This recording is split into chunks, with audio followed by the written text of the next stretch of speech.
we strayed a little bit, but being able to come back to this game is quite nice. So I've just been doing some of the missions. I will show you on the map. We started off down here in Los Santos. So this is where Grand Theft Auto 5, the most recent one, takes place, is in this region here. So it's actually quite strange going back to it after all this time to how it used to be. But it's still very, very nostalgic, and it's still a very nice feeling to be able to do so.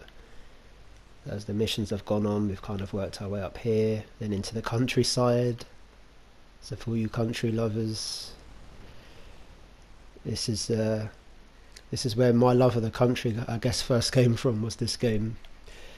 And then we worked our way back up into this city of San Fierro. So I guess next we'll probably work our way up into this countryside, if I remember rightly, then the desert, and then into Las Venturas, which is Las Vegas, with all the neon lit strip and stuff like that. So yeah, at the minute Carl's been on the run, and he has had to come out to the countryside to escape some things, and we're at that point of the game where he discovers that, I'm not going to do that mission because I think that's that complicated one with the helicopter. I know you guys know what I'm talking about. If you're a veteran at GTA, you'll know exactly what I'm talking about. That mission with the red helicopter, something to do with explosives. Yeah, I think I'll hang on with that mission.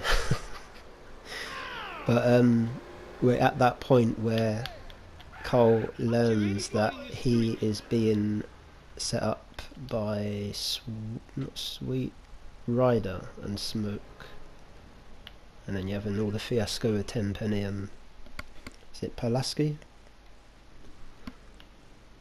So yeah, that's where we're up to so far. So you wish to become a warrior? Yes, I do.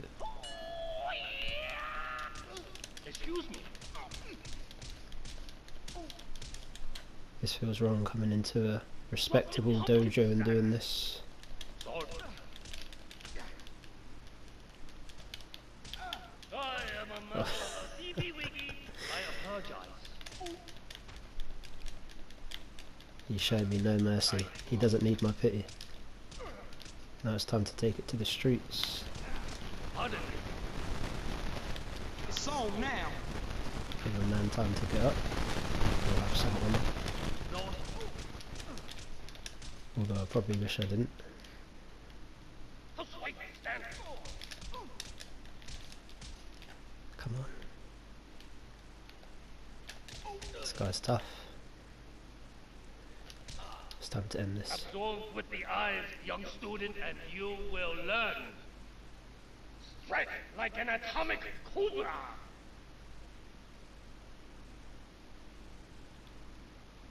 Okay. Nothing clever here. Just kick them while they're down. Which is exactly what we just spoke about. Become the avalanche and bury your opponent. Nice. Roundhouse kick. Okay, so I've learnt those moves. Excellent. And this is what I love about San Andreas, is the ability to change your physique as well as learning new combat styles. Like, how great is that? We didn't really see that make much of a comeback in the new Grand Theft Auto 5. I don't even think you could work out, could you? You could change your clothes, you could do all that type of stuff, you could customise your car. But in San Andreas, a lot of people forget you can do all of those things. You can work out, you can learn new fighting styles, you can change your car. You can change your clothes, you can eat at all the different food establishments. So yeah, the possibilities are endless on this game. You can even go to this place where you learn how to drive and do all the tricks, so that you know how to do like pit maneuver and all of that fancy driving. So I've done that bit already and earned the trophy from it. That was a bit of nostalgia there. I do want to visit the stadium as well, because there was this stadium place where you could, I think, ride a dirt bike, and then you'd get these little, I think, green, yellow and red kind of glowing things that would give you a certain amount of points, but maybe we'll check that out at some stage. Right now we're getting jacked.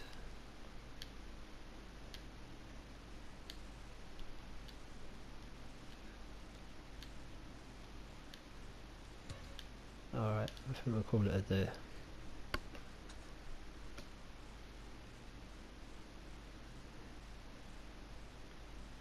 I think there's something peaceful, little celebration dance at the end.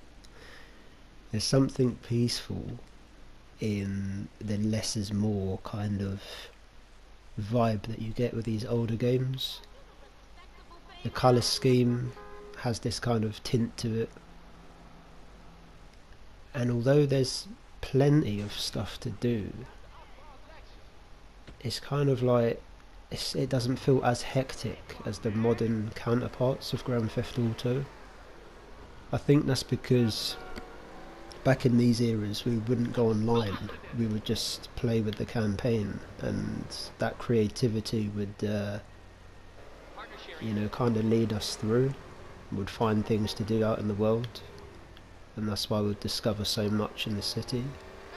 Whereas now people kind of overlook the entire campaign and they whine and can't wait to get online.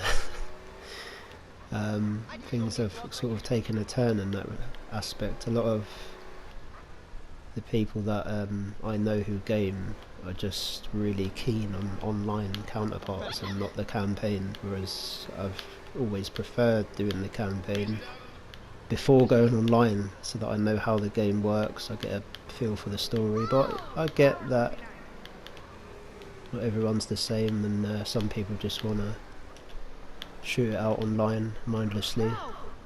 But yeah, campaign for me, story mode is where it's always going to be great. Sorry about that, mate. So yeah, let me know. Oh, come on, you can't win. Let me know if you're more of a online person or a story person, or a bit of both. I think I'm definitely a bit of both, but storyline I do. There's nothing better after a long last day coming home and just immersing yourself in the story mode. I mean, who wants to be stressed out on stats and scoreboards? Look at that rainbow in the distance. Stats, scoreboards, you know, KD ratio, who cares about all that kind of stuff, man? When you could just actually relax and do your own thing. But yeah, I'd be interested to know everyone's opinions on... Ah, friggin' pedestrians, I'm a mad one today. So yeah, we're back in Chinatown now with a wanted level, and we're going to pull back into the main bit. We've tried to be an upstanding citizen, but the public haven't left us much choice. I always like how they included things like Chinatown in these older ones as well. It kind of gave the game quite a lot of diversity, so you'd always feel like you're going somewhere new. And looking at this, you wouldn't really think that, I mean, I don't know, maybe you would, but you wouldn't think that this game is, what, how old is it now? It's got to be probably about 20 years old, no? You'll have to let me know the year it came out, because I can't think, but it has to be near that mark. So yeah, anyone who's kind of debating whether or not to get Definitive Edition, I would say definitely go for it. I tried to do GTA 3 first to give that a try, and it was very, I don't know, I didn't really enjoy it, to be honest. It's very monotone, very gritty. I know that some die-hard people will disagree with that, because I know some people really do like 3, but 3 for me wasn't, I mean, it's where it kind of started with this whole universe type thing, but I think for me it started with Vice City, so that's the one I moved on to next, and as usual that was a pleasure to play. I think one of the missions is a little bit glitchy, preventing me from moving forward with it, but it was great to play. And then of course San Andreas is one of my all-time favourites, and being able to play it again just kind of reminded me about the simple things in life, and just to slow it down a little bit from time to time in our busy world.